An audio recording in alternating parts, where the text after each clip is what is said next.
Bom dia, graça e paz, amados. Estamos começando mais uma aula da nossa Escola Bíblica Dominical. Eu sou a pastora Riane, da Igreja Batista Nova Canaã de Magé, e nós vamos orar nesta manhã para que o Espírito Santo fale conosco nesta manhã. Senhor, meu Deus, Senhor, nós queremos, Pai, te agradecer, Senhor, nesta manhã, te agradecer pela oportunidade, Senhor, de falarmos da Tua palavra, te agradecer, Senhor, pelo privilégio, Senhor, de estarmos, Senhor, nesta manhã na Tua presença. Nós te pedimos que o Teu Espírito, Senhor, ministre aos nossos corações nesta manhã, que o Teu Espírito, Senhor, fale conosco nesta manhã, em nome de Jesus. Amém. Glória a Deus. Graça e paz. A paz, Aline. Paz, Ireis. Paz, Pastor Valnei. Graça e paz. Deus abençoe todo mundo. Amém? Paz, Lorena. Bom dia, meu amor. Depois de tantos meses, eu tô aprendendo a mexer e eu tô descobrindo que dá pra gente ver quem tá entrando, né, gente? Eu sou velhinha, né?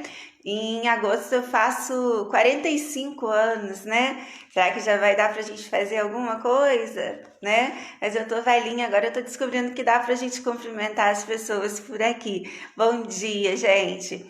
Hoje nós vamos continuar os nossos estudos, né? E hoje nós vamos falar sobre pecado. O que é pecado? Qual a origem do pecado, né? O texto que eu escolhi como base, lembrando sempre que os nossos estudos, eles são baseados, né, no livro do Meyer Pearman, Conhecendo as Doutrinas Bíblicas Básicas, né? Então, se você quiser um estudo mais aprofundado, né, a gente está se baseando, né, nesse livro de Meyer Pearman. Paz do Senhor, Pai, bom dia! Né, então, a gente vai se basear no versículo de Isaías 59, versículo 2, que diz assim: mas as vossas maldades, tem versão que vai falar iniquidades, mas a tradução é maldade, as vossas maldades fazem divisão entre vós e o vosso Deus, e os vossos pecados encobrem seu rosto de vós, para que não vos ouça, né? Então, a principal consequência do pecado é que o pecado, ele nos divide de Deus, ele nos afasta de Deus, né? Deus, ele é santo, a palavra santo quer dizer separado. Então, Deus, ele não pode se contaminar com o pecado. E quando nós estamos em pecado, né, ele se afasta de nós. A Bíblia fala que as mãos do Senhor, esse mesmo texto de Isaías, no capítulo 1, né, Isaías 59, 1, fala que as mãos do Senhor não estão encolhidas para nos abençoar, nem os seus ouvidos fechados para que não nos possa ouvir. Mas as nossas maldades fazem divisão entre nós e o nosso Deus, e os nossos pecados fazem separação, encobrem o seu rosto de nós. Então, quando nós pecamos, nós nos afastamos de Deus, né? E nós cobrimos o rosto de Deus com os nossos pecados. A gente sabe que a solução para o pecado é o sangue de Jesus nas nossas vidas. A Bíblia fala, né, João falando lá no livro de 1 João, filhinhos, não pequeis. Mas se pecarem, lembrem-se que vocês têm um advogado junto ao Pai, Jesus Cristo, o justo, que intercede por vocês. E aí ele fala assim, olha, se confessardes os vossos pecados, né? Se nós confessarmos os nossos pecados, ele é fiel e justo para nos perdoar. Pedro falou lá naquela primeira pregação, né, no dia de Pentecoste, depois da descida do Espírito Santo, ele fala assim: arrependei-vos, pois, e convertei-vos, para que venha a restauração de todas as coisas sobre vós. Então, o pecado, ele nos afasta de Deus, o pecado, ele cria divisão entre nós e o nosso Deus, ele encobre o rosto de Deus para que não nos veja. Se ele não nos vê, ele não nos ouve, ele não nos abençoa, né? Então ele faz uma divisão, mas o sangue de Jesus, ele nos purifica e ele nos justifica de todo pecado. E o meio para nós alcançarmos a redenção é arrependimento. Arrependimento, né, vem da palavra metanoia, que quer dizer quando você... Todo arrependimento, ele leva à conversão. Não existe uma diferença entre arrependimento e remorso. Remorso é o quê? Remorso, eu fiz uma coisa errada, eu sei que aquilo é errado, então eu sinto culpa, porque aquilo está errado. Mas eu gostei tanto que quando eu tiver uma oportunidade, eu vou fazer de novo, né? E eu vou continuar sentindo remorso, eu vou continuar sentindo culpa, mas aquilo não vai gerar mudança na minha vida. Agora, o arrependimento, todo arrependimento, ele traz conversão. Um arrependimento genuíno é quando eu olho para o que eu fiz e eu sei que aquilo magoou a pessoa do Espírito Santo dentro de mim. O Espírito Santo, né, ele chora, ele sente ciúme de mim. Então eu sinto que aquilo magoou a pessoa do Espírito Santo e eu me arrependo de verdade. E o arrependimento, ele gera um choro profundo, ele gera uma dor profunda. E enquanto eu não tenho uma mudança, enquanto eu não tenho uma metanoia, uma conversão, eu mudo aquilo, eu não consigo paz. Então eu me arrependo, eu confesso o meu pecado para Deus, né? E confessando o meu pecado para Deus, eu mudo de vida. A Bíblia fala assim, aquele que peca, não peque mais, né? Ele pecou, né? O pecado na vida do cristão, ele é um acidente, mas ele não é para acontecer todo dia. Tem gente que acha que graça é um passaporte, né? Graça, eu posso fazer o que eu quiser, eu posso fazer tudo o que eu quiser e Deus vai sempre perdoar. Deus está sempre pronto a perdoar. Deus está sempre pronto a te dar uma outra oportunidade, a recomeçar com você, mas tem que ter arrependimento profundo, tem que ter metanoia, tem que ter conversão, tem que ter mudança de vida, né? E essa mudança, ela acontece quando você confessa os teus pecados a Jesus. Só Ele é o único mediador entre Deus e o homem. Só Ele é capaz de purificar as nossas vidas, né? Só Ele é capaz de nos santificar. E santificar é separar, é nos separar para o mundo. Santificar é separar, consagrar quer dizer dedicar. A Bíblia fala assim, buscai, pois, a paz e a santificação, sem a qual ninguém verá o Senhor. Então, a santificação, buscai a separação do pecado. Sem essa separação, ninguém verá a Deus. Nós somos santificados pelo sangue de Jesus nas nossas vidas. A Bíblia fala que pela graça nós somos salvos. Não vem de nós, é obra de Deus para que ninguém se glorie. Mas depois que nós somos salvos, né, e nós somos salvos pela graça, santos pela graça de Jesus, nós começamos um processo de santificação, de separação todos os dias, de mortificação da nossa carne e de consagração. O que é consagração? É dedicação. Eu vou consagrar a minha vida a Deus. Eu vou viver agora como se a minha vida não me pertencesse mais, e ela não me pertence, porque eu entrego a minha vida a Jesus, né? E quando eu entrego a minha vida para Jesus, eu escolho morrer para minha carne e eu escolho viver para o Espírito. Pedro fala que nós estamos nesse mundo como peregrinos e como forasteiros. Nós estamos nesse mundo, mas nós não pertencemos a esse mundo. Nós estamos estamos aqui, mas nós escolhemos pertencer ao reino de Deus. A nossa vida é diferente, os nossos valores são diferentes, a nossa linguagem é diferente, o nosso agir, o nosso caráter, a nossa personalidade, a nossa maneira de vestir, tudo tem que ser diferente. Porque eu agora estou aqui nesse mundo, mas eu não pertenço a esse mundo. A Bíblia fala, lá em Levíticos, capítulo 20, versículo 26, fala assim: sede santos, porque eu, o Senhor, sou santo, e eu vos separei do meio dos povos para serdes meus. Pedro também fala que nós somos a geração eleita, o sacerdócio santo, povo de propriedade exclusiva do Senhor. Então nós estamos no mundo, mas nós não pertencemos a esse mundo.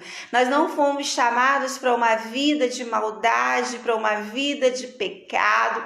Nós fomos chamados para sermos santos, como Ele, aquele que nos chamou e nos amou, Ele nos santifica e Ele é santo.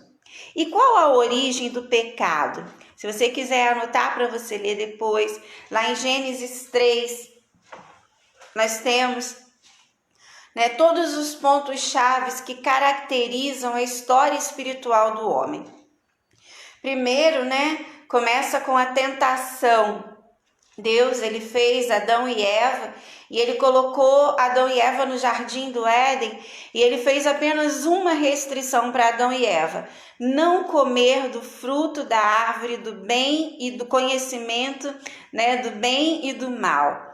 O diabo, então, ele usa a serpente para dissuadir e tentar o homem. Ela vai com astúcia, ela expõe sugestão, ela vai abrindo caminhos, desejos de atos pecaminosos, e a mesma maneira que o diabo hoje, ele continua tentando, ele chega astuto, ele vai rodeando, ele vai abrindo caminhos para o pecado, ele vai mostrando que o pecado se justifica, ele vai colocando uma tentação, vai dando argumentos, ele é ardiloso, ele vai gerando desejo de pecar, e ele vai se aproximando astutamente de Eva, e ele vai distorcendo as palavras de Deus.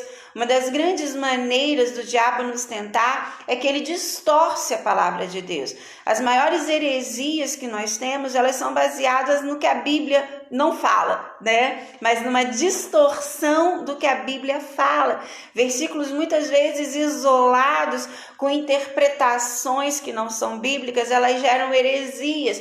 E foi isso que a serpente fez com Eva.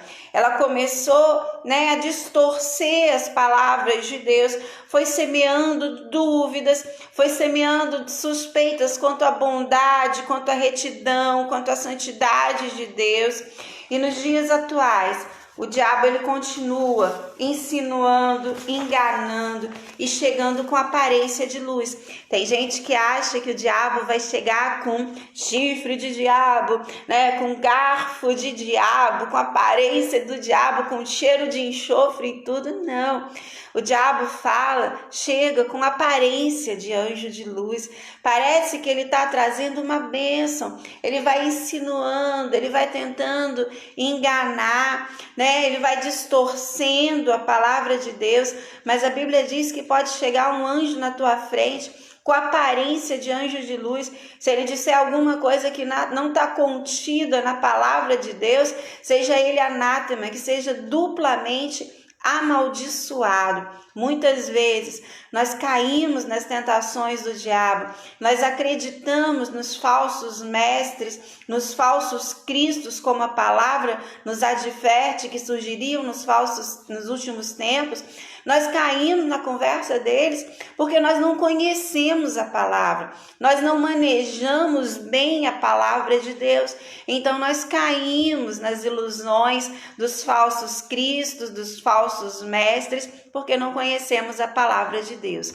Mas a origem do pecado, então, ela começou quando a serpente, o próprio diabo ali em forma de serpente, ele chegou com a tentação. ainda é a origem espiritual de todo o pecado. Ele vem como uma tentação e você vai ter uma escolha de pecar ou não, né? Nós sempre temos uma escolha, né? A gente, né, tem uma fala conhecida, uma ilustração conhecida, que você não pode impedir que um passarinho faça sujeira ou que ele pouse na tua cabeça, mas você pode impedir que ele fique ali e faça um ninho, né? A Bíblia fala que tem caminhos que a gente escolhe que são caminhos de morte e que depois que a gente entrar por esse caminho e a gente deixar os nossos olhos serem incendiados pelo pecado, aquela chama vai consumir e vai fazer a gente cair. Então, pecado a gente quebra na raiz. É aquela coisa que a gente acha que não tem nada a ver, que não tem nada demais, mas que está nos afastando da presença do Espírito Santo, está colocando dúvida na nossa fé, está gerando questionamento. São aqueles, mas isso não tem nada demais, mas isso não tem nada a ver, isso é uma mentirinha branca, né? Isso, não existe mentira branca, mentira é sempre preta, porque o pai da mentira é o diabo, e a Bíblia fala que todos que mentem são parecidos com o diabo e são filhos dele, porque se nós somos filhos da luz, nós somos filhos da verdade, e a verdade é Jesus. Então, se tem alguma raiz de tentação, de dúvida que está começando a brotar na tua vida, é hora de você romper com essa tentação. Tudo que te afasta de Deus tem que ser rompido da tua vida. Tudo que te afasta da comunhão tem que ser rompido, né? E o que vai fazer com que você rompa do pecado? A confissão. O que vai romper? Você alimentar o teu espírito e não alimentar a tua carne. Você alimenta o teu espírito com jejuns, com oração e com leitura da palavra de Deus. E você mortifica a tua carne quando você começa a chicotear a tua carne todo dia, quando você começa a negar o teu eu, quando você decide que você não vai viver segundo as tuas vontades, segundo aquilo que agrada a tua carne, porque a gente está falando de tentação, e se pecado não fosse bom, não seria tentador, né? Se colocam, eu gosto muito, mas, né, se coloca um prato de alface na tua frente e você não gosta de alface, aquilo não vai ser uma tentação para você, e você não vai ter que ficar, Deus me livre, eu tenho que comer Deus me livra do alface com peito de frango, eu não quero comer isso, eu não posso sair da minha dieta. Mas se botam na tua frente uma coisa que você gosta, né? Se botam ali um pudim maravilhoso, desses que o Douglas sabe fazer, né? Se botam um brigadeiro maravilhoso e tá ali na tua frente, você tá com fome, aquilo é uma tentação, você gosta, você quer, mas você sabe que se você comer, aquilo vai, né, te atrapalhar no teu propósito, se você estiver de dieta, né? Da mesma forma, o pecado. O diabo vai colocar um prato atraente na tua frente, uma coisa que você gosta, uma coisa que você quer, né? Como foi lá com Jesus no deserto. Ele tentou suprir as necessidades básicas de Jesus, né? Ele ofereceu pão para uma pessoa que estava 40 dias, né, com fome, 40 dias de jejum. Então ele vai lá e oferece pão, ele oferece, né, um suporte para as suas necessidades, para o seu ego, para o seu orgulho, quando ele oferece a fama, né? Ele oferece ali, né?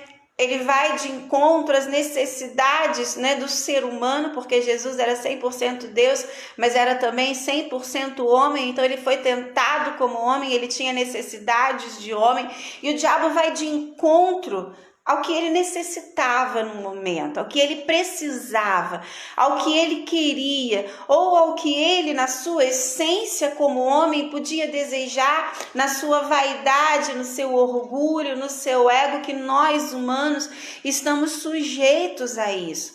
Eu acho que uma das maiores formas da gente cair em tentação é a gente achar que a gente é super crente, que a gente não cai em tentação, né? Que a gente está muito forte, que a gente não vai cair. A gente tem que olhar para a nossa estrutura e lembrar que a gente é pó.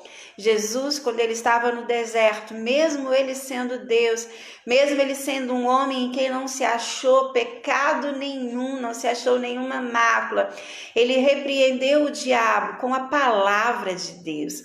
E para você repreender o diabo, você tem que conhecer a palavra de Deus, manejar a palavra de Deus e repreender a tentação, porque Deus vai permitir que você seja tentado, amado. Se você ler lá em Mateus capítulo 4, você vai ver que Jesus foi levado pelo Espírito Santo ao deserto para ser tentado. Ele, antes de começar o seu ministério, foi levado ao deserto para ser tentado, mas no deserto ele ficou em jejum por 40 dias, ele ficou em oração. No deserto, ele venceu as tentações de Satanás, porque ele sabia e conhecia a palavra. E ele venceu a carne com jejum, com oração e com a palavra de Deus.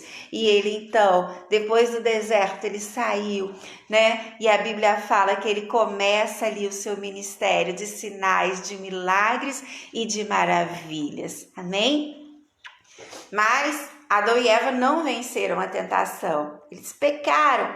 Eva escolheu pecar, escolheu comer do fruto da árvore do conhecimento do bem e do mal, ofereceu o fruto para Adão. Aí fala assim, Adão não tinha escolha. Adão tinha, Eva ofereceu para ele escolheu pecar, né? E ele comeu.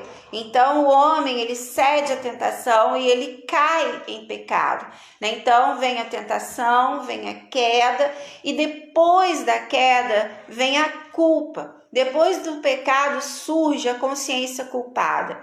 Antes da queda não existia consciência culpada, era a época da inocência.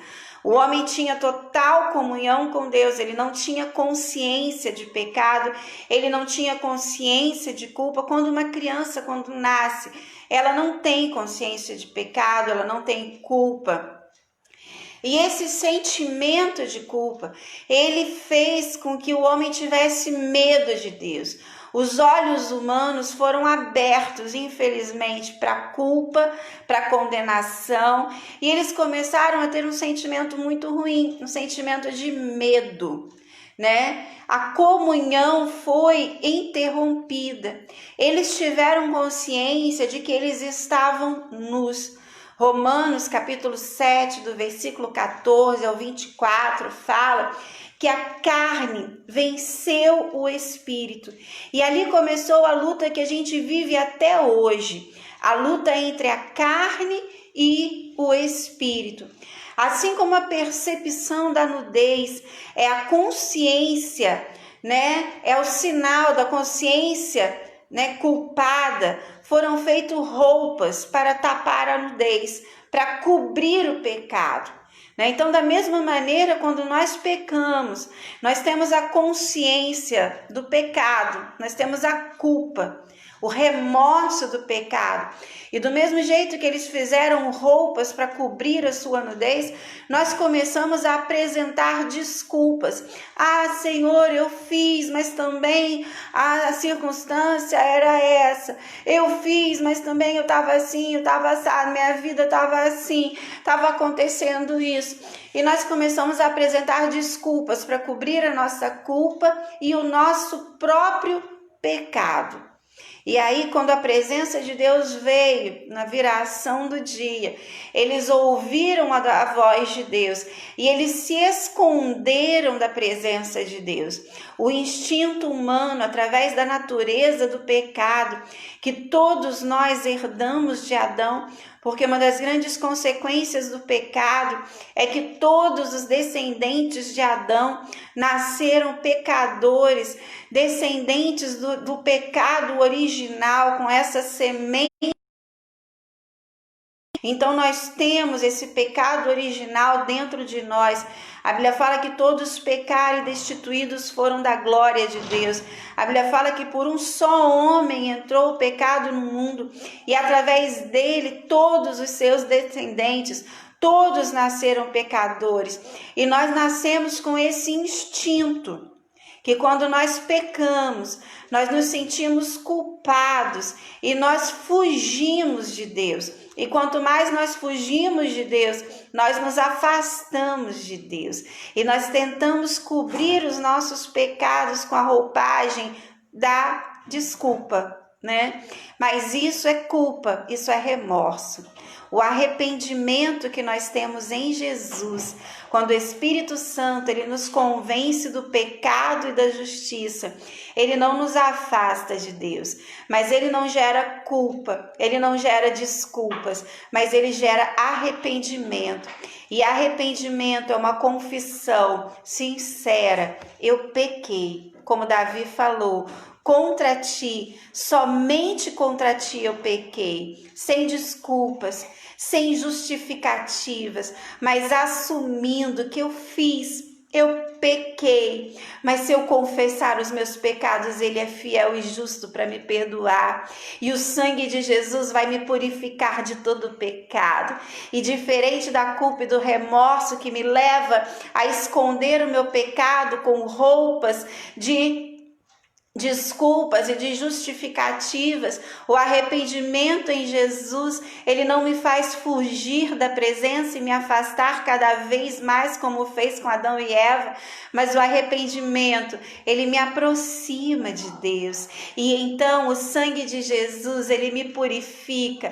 Eu confesso os meus pecados e ele me purifica, e não há mais condenação nenhuma sobre a minha vida. E a separação e a divisão que a gente falou em Isaías 59:2, ela é desfeita. As mãos de Deus voltam a estar estendidas, os ouvidos abertos, e as suas mãos agora já podem me ver através do sangue de Jesus que está sobre a minha vida. Mas o homem, ele pecou, né?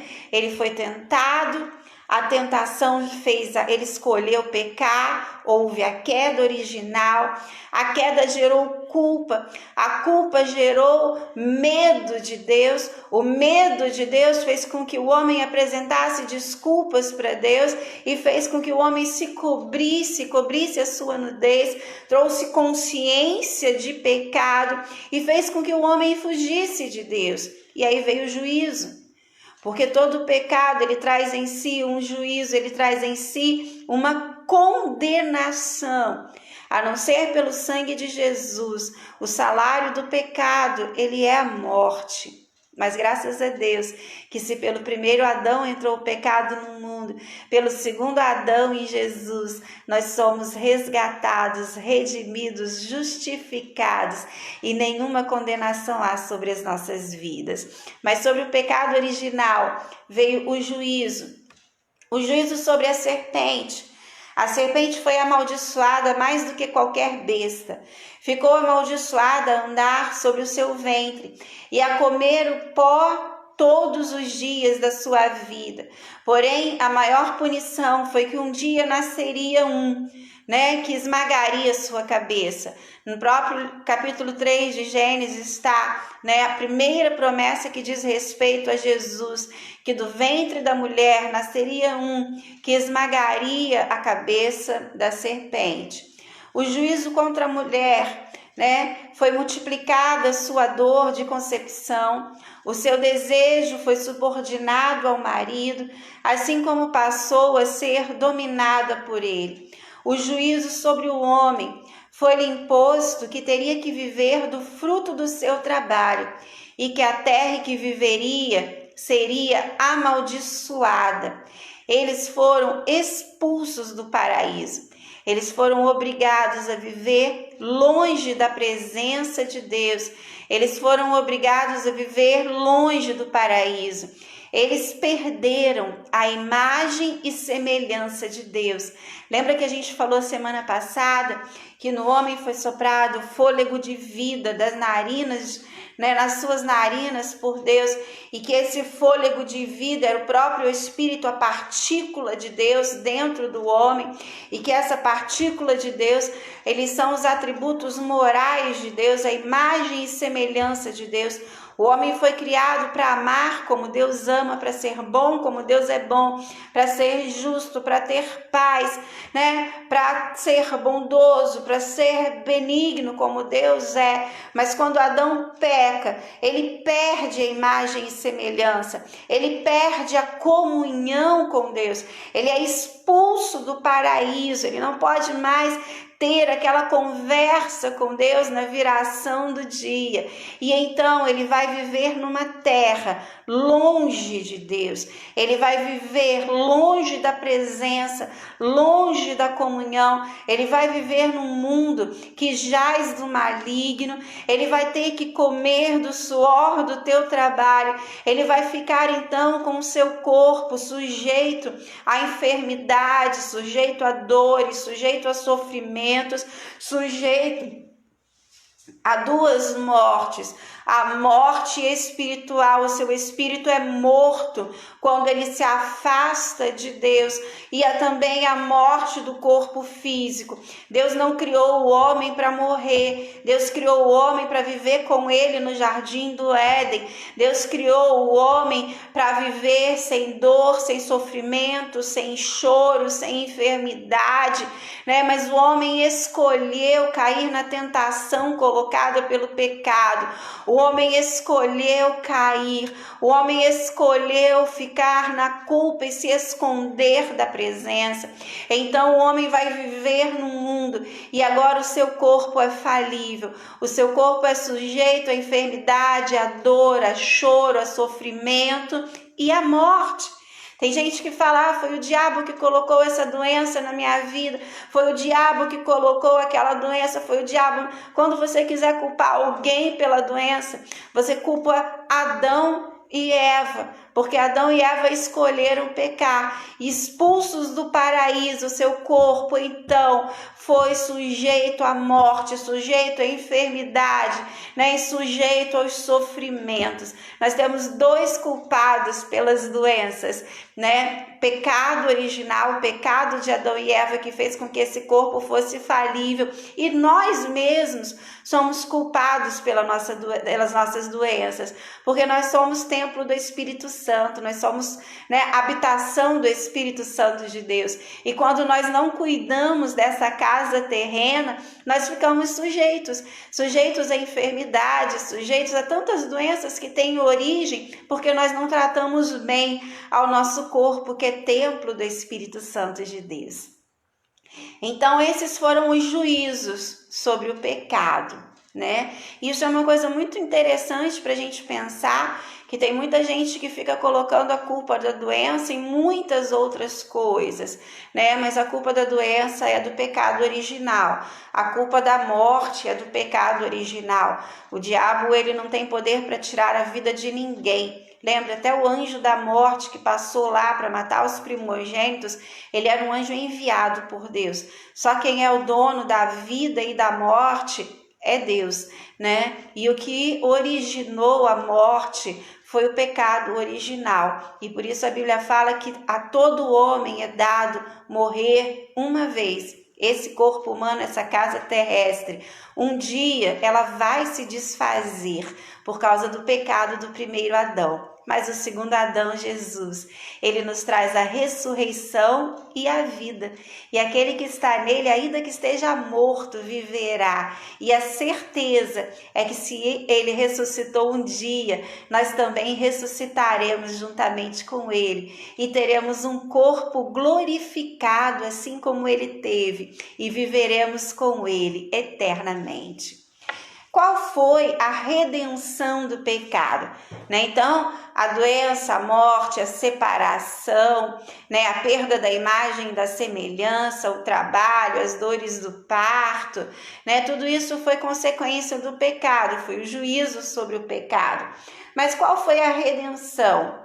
Eu estou falando isso comparando toda hora, né? O pecado do homem só pode, a redenção do pecado do homem, ela só pode vir através de Jesus. Só ele é o mediador entre Deus e o homem, né? Quando a pessoa peca, ela não é capaz de se salvar a si mesma, né? Todo pecador, né? todo mundo que peca, e sempre que eu peco, a Bíblia fala que aquele que diz que não peca é mentiroso. Nós pecamos todos os dias. Então, quando a pessoa peca, ela deve se arrepender, ela deve confessar o seu pecado, ela deve pedir perdão e reivindicar o sangue de Jesus que foi derramado na cruz. Só assim ela vai obter redenção e vai retomar a sua comunhão com Deus. Mesmo que ela volte à comunhão com Deus e ela vença a morte espiritual, quando eu resolvo o problema da minha comunhão, quando eu resolvo o meu pecado, eu me arrependo, eu confesso, eu peço perdão, eu reivindico o sangue de Jesus sobre a minha vida, não tem mais condenação sobre mim. E se não tem mais condenação, eu resolvi o problema da morte espiritual. O meu espírito está vivificado e eu tenho direito à herança da salvação. Mas mesmo que eu vença a morte espiritual utilizando esse caminho, mesmo assim, eu devo voltar a meu Criador através da morte do corpo físico, Por quê? Porque a morte, ela faz parte da penalidade do pecado original. Então, a salvação completa, ela inclui a ressurreição do corpo. Então, o arrependimento, a confissão, eu pedir perdão, eu reivindicar o sangue de Jesus, aquilo não vai me trazer mais condenação. Eu sou salvo, santo, pela justificação do sangue de Jesus. Isso resolve a minha morte espiritual, mas a morte física, ela vai acontecer. Esse corpo, ele precisa morrer como penalidade do pecado, e isso só vai ser resolvido através da ressurreição do corpo físico. Se você quiser estudar sobre isso depois, está lá em 1 Coríntios 15, 54 a 57, quando ele fala, que Jesus venceu a morte, a morte, onde estão os seus aguilhões? Jesus venceu a morte. Ele morreu, mas ao terceiro dia ele ressuscitou. E quando que nós vamos ressuscitar e receber um corpo glorificado? A Bíblia fala lá em Tessalonicenses que no arrebatamento da igreja nós vamos ouvir uma trombeta sendo tocada. No arrebatamento, Jesus não vai vir à terra, não é a segunda volta de Jesus. Ele vai vir nos ares. E a Bíblia fala que a trombeta vai ser tocada. E todos os salvos em Jesus ouvirão os seus nomes sendo chamados e ressuscitarão para encontrar com ele nos ares.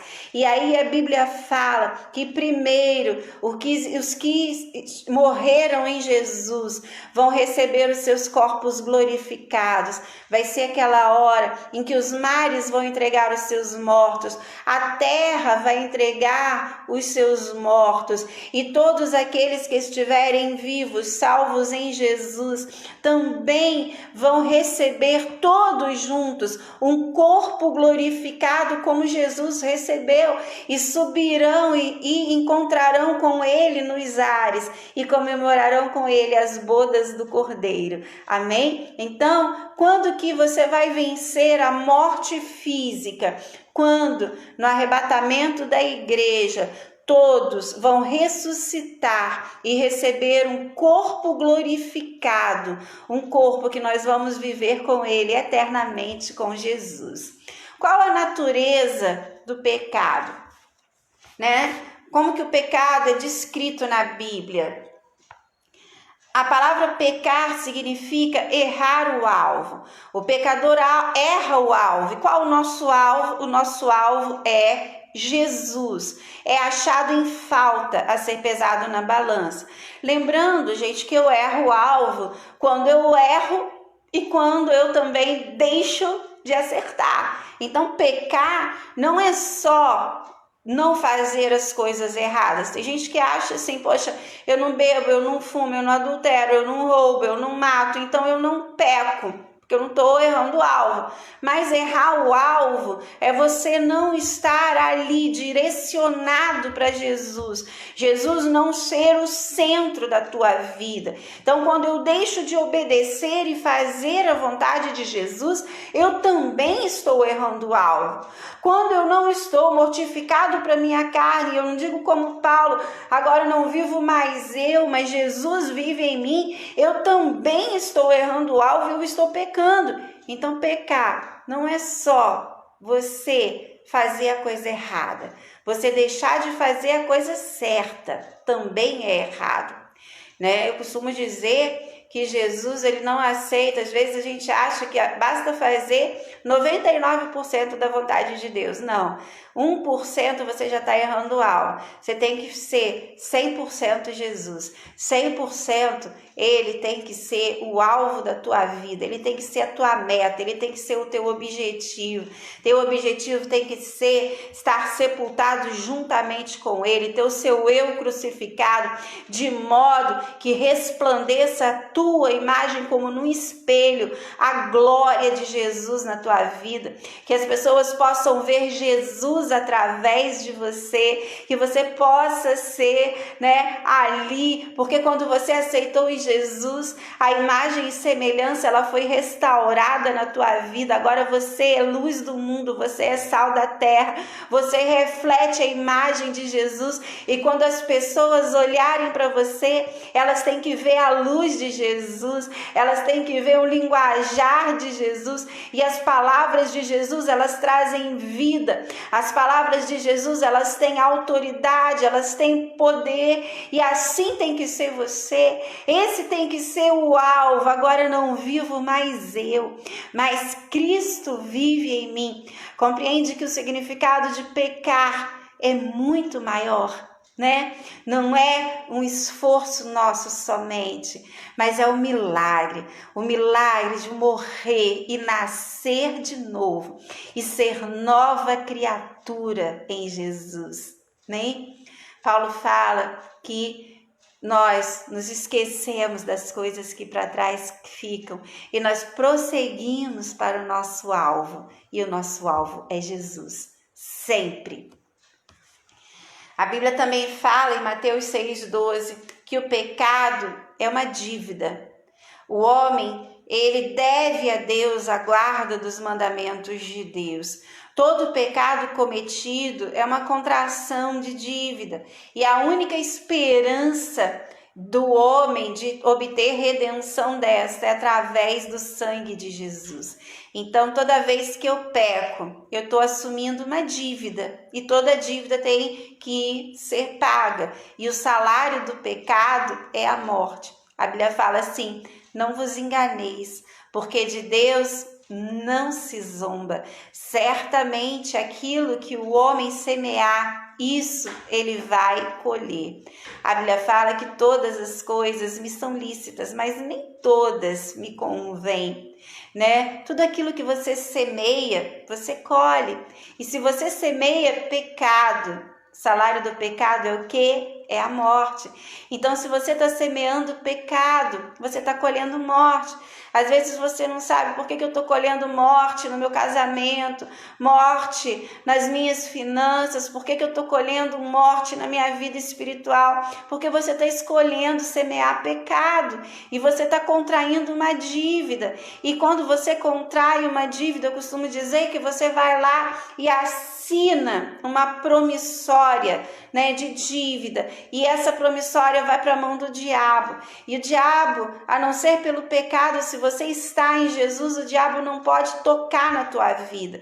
Mas quando você peca, você assina uma promissória de dívida e você abre uma brecha, você dá autorização legal para o diabo vir, tocar na tua vida, tocar no teu corpo, tocar na tua família, né? A Bíblia fala que o pecado de rebelião é igual ao pecado de feitiçaria. Quando você se rebela contra os mandamentos e as ordens de Deus, né? Você está atraindo maldições para a tua vida, e essa dívida ela só pode ser quebrada através do sangue de Jesus, porque quando Jesus morreu na cruz do Calvário, ele foi lá no inferno e ele nos resgatou da mão do diabo. Ele rasgou todo o contrato de dívida, todo o contrato que nos separava e que nos escravizava ao pecado.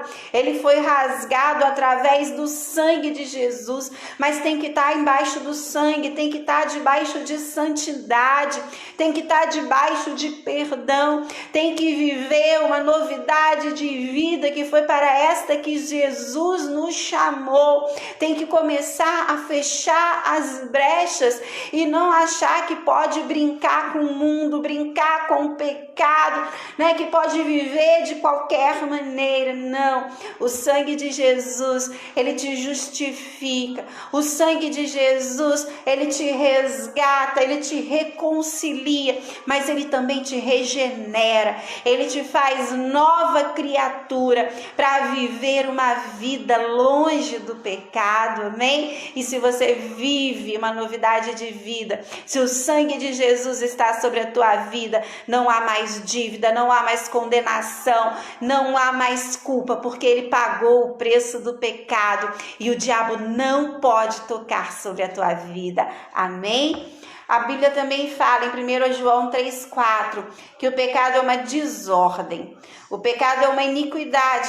Iniquidade quer dizer maldade. O pecador é um rebelde e um idólatra, porque ele quebra o mandamento ao escolher a própria vontade contra a vontade de Deus, né? O pecado é sempre uma escolha. O pecado é uma desobediência. A palavra desobediência significa literalmente ouvir mal, ouvir com falta de atenção. Às vezes a gente peca porque a gente não presta atenção no que o Espírito Santo está falando em nós. Aqui a gente não quer dar ouvido àquela vozinha que fala: filho, não vai por esse caminho, filho, não faz assim. Por quê? Porque a carne está gritando: vai que é bom, vai que dá certo. Essa vozinha não é nada demais, né? Então o pecado, ele desobedece, é você não ouvir. A Bíblia fala: se atentamente ouvirdes a minha voz, atentamente, e a obedecer, certamente essas bênçãos virão sobre ti, né? Deuteronômio 28, versículo 1, se você quiser ler depois a continuação das bênçãos. No versículo 15, porém, fala: se não ouvirdes atentamente e desobedecerdes a minha voz, essas maldições virão sobre ti. Pecado tem consequência. Isaías capítulo 1, versículo 19 fala assim: se ou quiserdes e me ouvirdes, comereis o melhor dessa terra. Se você quiser e se você ouvir atentamente a voz de Deus, você vai comer o melhor dessa terra. Mas se não quiserdes e não obedecerdes, a gente gosta de ler só Isaías 1,19, mas tem o 20 também, que fala que se não quiserdes e não ouvirdes, com maldições serão amaldiçoados, né? Tem gente que tem medo do diabo. A Bíblia fala que horrenda coisa é cair nas mãos do Deus vivo. A Bíblia fala: temei e tremei diante do Deus vivo, todo-poderoso. Temam a Ele todos os povos. Temei a Deus, se aproximai dele, ouvi atentamente a voz do Senhor e obedecei, porque aí você vai andar numa vida debaixo de graça, debaixo de proteção. Vivei em santidade, vivei de acordo com o Espírito e não segundo com as tuas vontades, com que a tua carne fala, e tudo te sucederá bem. É promessa de Deus. A Bíblia também fala em Romanos 4, versículo 15, né? Sobre a desobediência, a referência é Hebreus 2, versículo 2 e Lucas 8, versículo 18. Mas lá em Romanos 4, versículo 15, fala que o pecado é uma transgressão.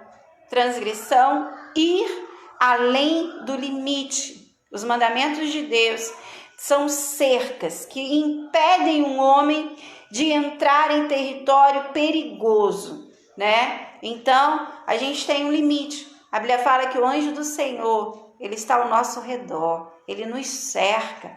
A Bíblia fala que ele colocou uma sebe, ele está como um muro ao nosso redor, ele colocou guardas. E ali tem um limite que eu não posso ultrapassar. Porque quando eu ultrapasso esse limite, eu entro no território do inimigo por livre e espontânea vontade. Por quê? A Bíblia fala que ao meu redor está o leão da tribo de Judá. A Bíblia fala que sobre os meus muros ele colocou guardas que não dormem, que não piscam, mas me vigiam dia e noite.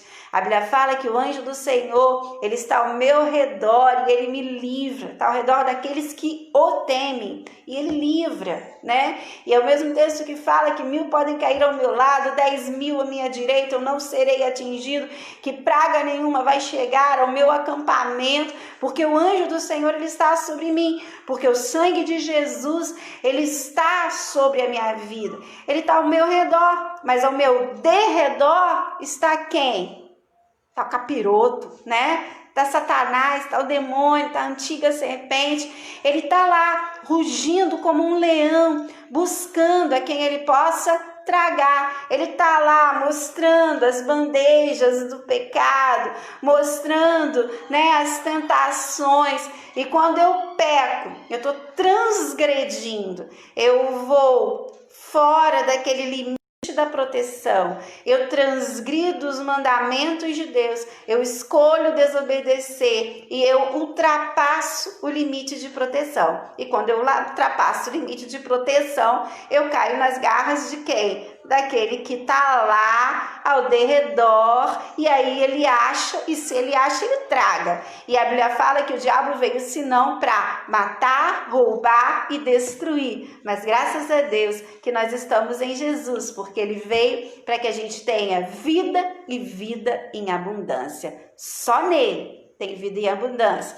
Quando eu transgrido, eu ultrapasso o limite, e aí tem morte, tem roubo e tem destruição. Né?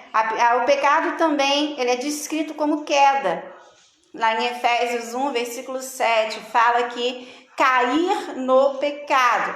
Pecar é cair de um padrão estabelecido. Em Romanos 11, 12, fala que o pecado é uma derrota. Em Romanos 1, 18 e 2 Timóteo 2, 16, fala que o pecado é descrito como impiedade. Significa sem adoração, sem reverência. O homem ímpio, o homem que peca, ele dá pouca ou nenhuma importância a Deus, às coisas sagradas e aos mandamentos. Estas não produzem sentimentos de temor e reverência, porque quando eu amo a Deus e adoro a Deus acima de todas as coisas, eu o reverencio, eu temo a Deus acima de todas as coisas, e eu escolho não pecar, porque eu amo a Deus, e eu amo a presença de Deus, e se a presença de Deus é a coisa que eu mais amo, e é aquela coisa que eu mais prezo, que eu não quero perder, eu escolho não pecar, porque eu quero a presença dele. E por último aqui, da natureza do pecado, em Hebreus 9, versículo 7, fala que o pecado é um erro. O homem decide fazer o mal, lembra? É sempre uma escolha. Coloca a culpa em outra pessoa pelo pecado, não coloca a culpa na serpente, né? A mulher colocou a culpa na serpente porque ela pecou. Adão colocou a culpa na mulher e até em Deus, porque ele falou assim, foi a mulher que tu me deste que me fez pecar. Então, né, eles colocam a culpa na serpente, eles colocam a culpa um no outro, eles colocam a culpa em Deus. Então, quando você pecar, coloca a culpa no outro, não coloca a culpa no diabo, não. Ele te tentou, mas ele está aí para isso, para tentar, ele está aí para iludir, ele está aí para enganar, mas graças a Deus você tem o Espírito Santo de Deus que te convence do pecado e da justiça. Você tem as armas para alimentar o teu espírito, que é oração, jejum e palavra, e você pode orar e vigiar em todo o tempo, vigiar para não cair em tentação, vigiar vigiar para fugir do mal e para fugir da aparência do mal. Então, o pecado, ele é um erro. O homem escolhe, ele decide fazer o mal e não faz como fruto da sua ignorância, não, mas sim pela vontade de pecar. E quais as consequências do pecado?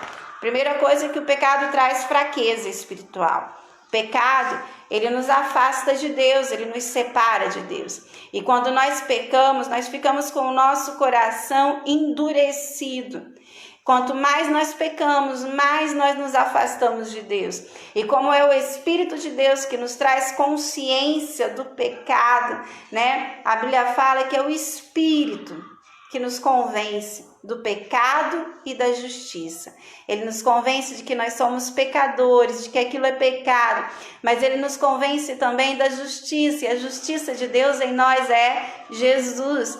Mas quando nós pecamos, né, nós nos afastamos de Deus. Lembra que o pecado, ele nos separa de Deus. Quanto mais nós nos separamos, o Espírito de Deus se afasta. Nós vamos perdendo a consciência do pecado, porque o Espírito não está mais em nós. E o nosso coração vai se endurecendo, e nós não temos mais consciência de que nós estamos pecando. Todo homem, ele já nasce com a natureza pecaminosa, que vem do pecado original cometido por Adão, que como pai da raça humana, transmitiu a seus semelhantes a tendência, a raiz, a natureza pecaminosa, a inclinação por pecar. É por isso que a Bíblia fala em Romanos 3:23, que todos pecaram e destituídos foram da glória de Deus. Cristo, ele veio ao mundo para nos resgatar de todos os efeitos da queda, todos. Isso significa dizer que o homem natural, ele é fraco, ele é insuficiente para salvar-se. Romanos 6, versículo 17, capítulo 7, versículo 5, falam que ele é escravo do pecado. Efésios 2:2 fala que o homem é controlado pelo príncipe das potestades do ar. No 2:1 fala que o homem está morto em ofensas e em pecados. Então nenhum homem é capaz de salvar-se a si mesmo. Só Jesus tem esse poder, né? A outra consequência do pecado na vida humana é que ele traz discórdia interna. O pecado, ele fez com que o homem ficasse em uma constante luta entre a carne e o espírito. E nós vamos ficar assim até recebermos o nosso corpo glorificado. É uma luta constante. O apóstolo Paulo falou assim: olha, maldito homem que sou. Aquilo que eu quero eu não faço, mas aquilo que eu não quero eu vivo fazendo. E ele fala que ele precisava chicotear a sua carne todos os dias por amor a Jesus.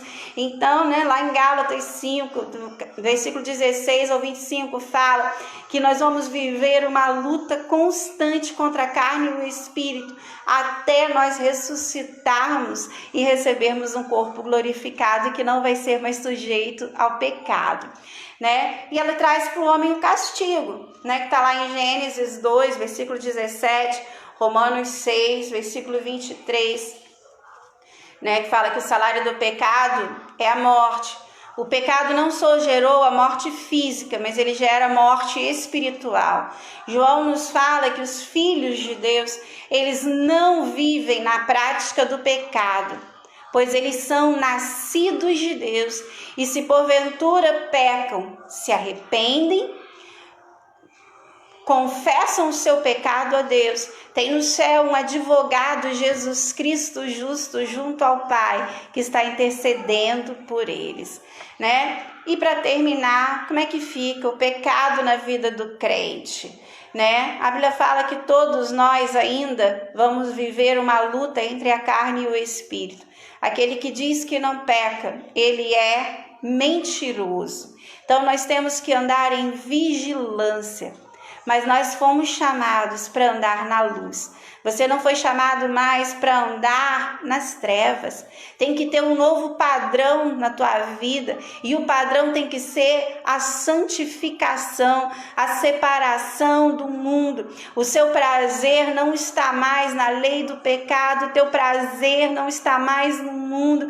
O teu prazer não está mais em fazer a tua própria vontade. Mas o teu prazer está nas leis do Senhor, em ouvir atentamente a voz do Senhor, não andar mais em trevas, mas andar em luz. E como que você se previne do pecado?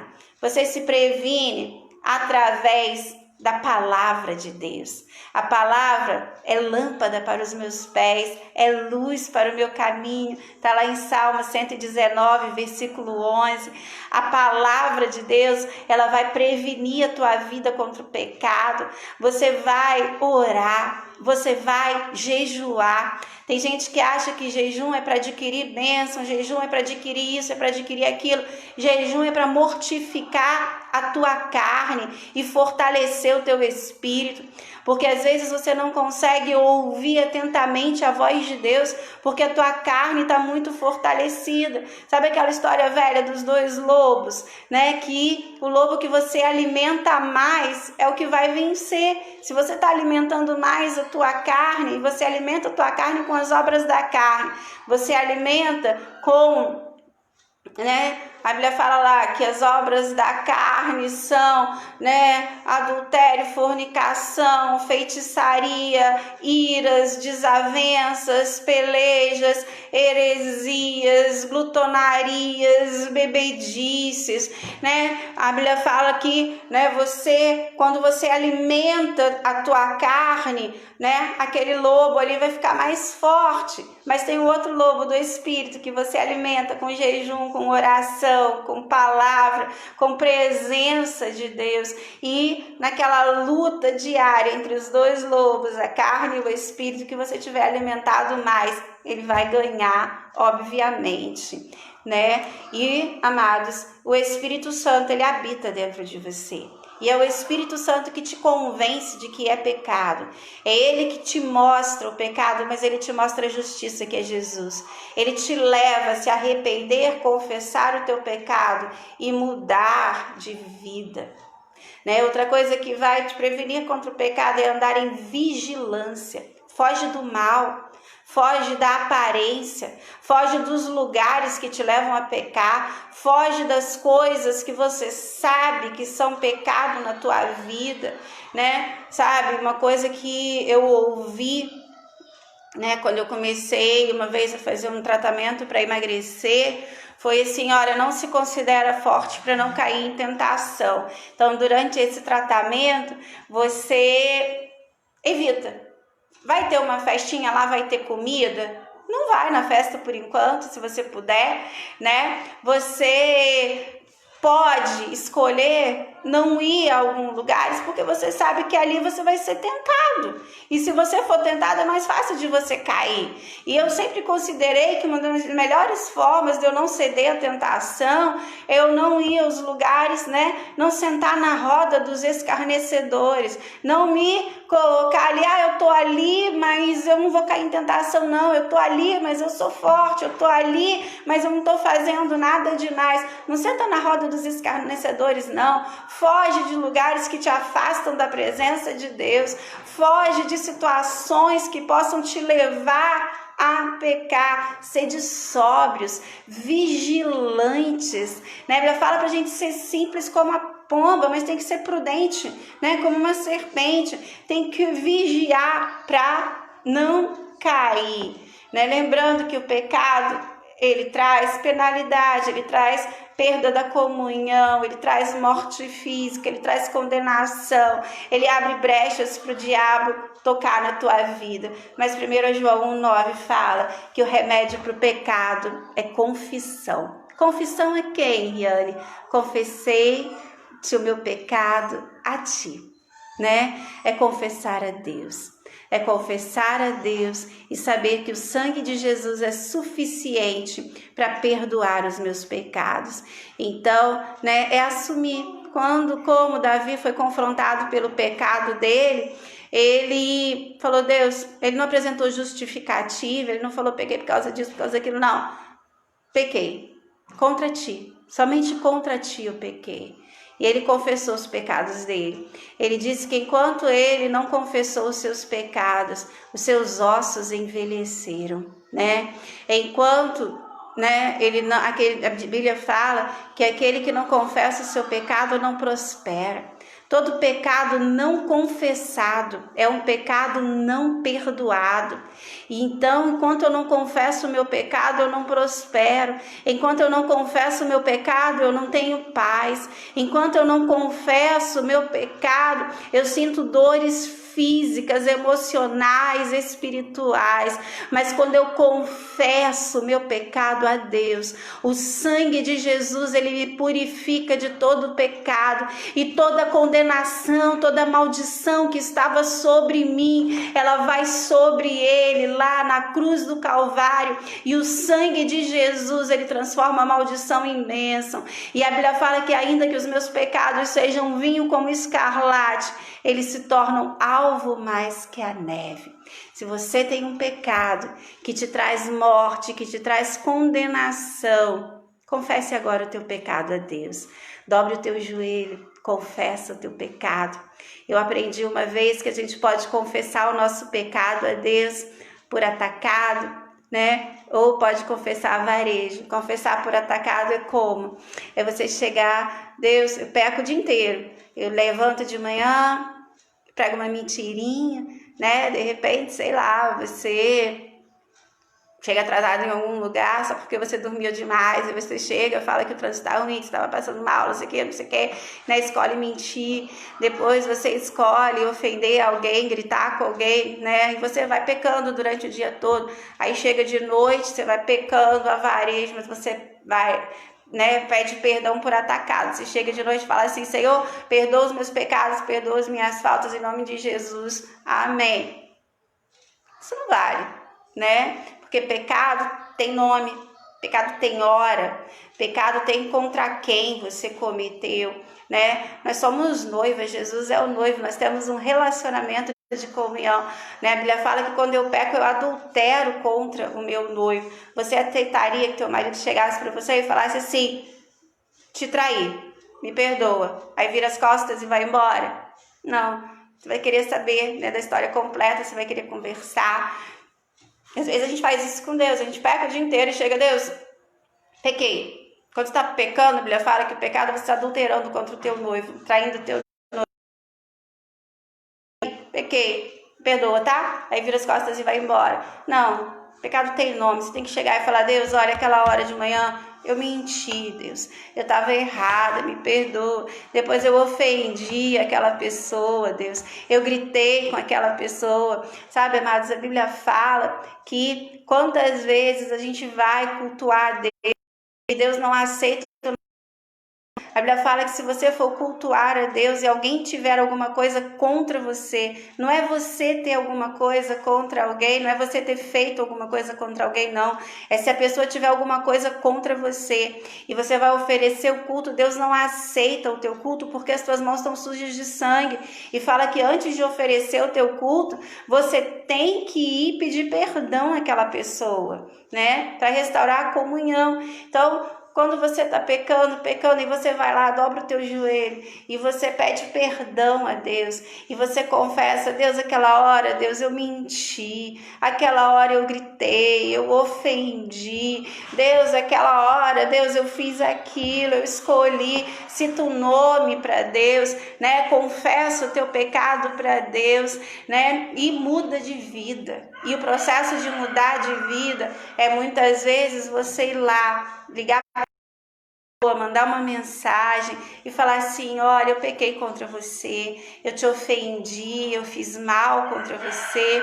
Ou de repente você não sabe o que mas aquela pessoa tem alguma coisa contra você, tem uma mágoa, você não vai lá para tirar a história limpa, você não vai lá, né, para rever, vamos conversar, vamos botar tudo em panos limpos. Às vezes não, às vezes você só vai chegar e falar assim, olha só, se eu fiz alguma coisa contra você, me perdoa, né? É você ir lá e resolver. Você já resolveu o teu problema com Deus, você já resolveu o problema espiritual. Agora você vai lá resolver o problema com o teu irmão. A Bíblia fala que aquele que diz que ama a Deus, mas não ama o seu irmão, né? Ele é mentiroso. Como que ele pode amar a Deus que ele não está vendo, se ele não ama o irmão que ele está vendo? Se a gente não tem comunhão com os outros, nós não temos comunhão com Deus. Então, você já resolveu o teu problema? Você foi lá, confessou o teu pecado, você se arrependeu, né? Você confessou lá por varejo, citou o pecado para Deus, citou o que fez, mas você agora decidiu se converter, mudar de vida. Você vai lá e se conserta com as pessoas que você pecou, e aquele que pecava, não peque mais, né? Pecar é um acidente, mas na hora que você sabe que aquele caminho tem um precipício que te causou um acidente, você não vai seguir aquele caminho de novo, você vai criar outro caminho, vai mudar de direção para você não pecar mais. Mas pastora, e aqueles pecadinhos, né, que eu tenho todo dia, né? Eu peco, e quando eu vejo eu tô caindo em tentação de novo, né? Eu tenho uma área que é fraca na minha vida e que eu vivo pecando.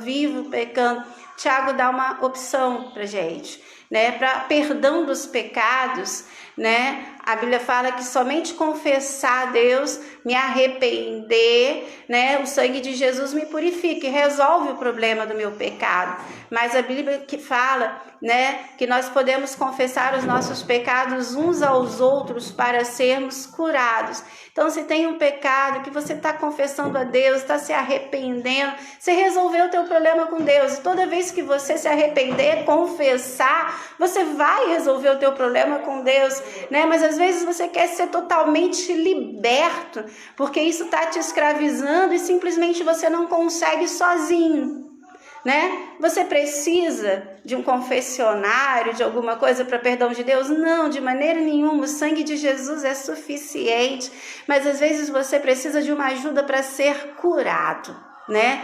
Para que as raízes sejam curadas. Aí você procura alguém de tua confiança, né? Para você orar junto, para você confessar, para você orar junto, para você estar junto, para você dividir aquele teu problema, para que vocês orem juntos. A Bíblia fala que é melhor 2 do que 1. Então, por isso que Tiago fala, né, que se nós confessarmos, né, para a gente confessar os nossos pecados uns aos outros para serem curados. Preciso disso para a salvação?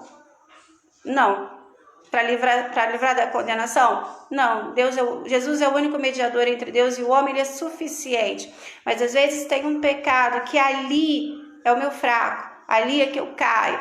E eu estou pecando todo dia, como eu falei, todo dia, quando eu me arrepender, confessar, eu vou ser perdoado.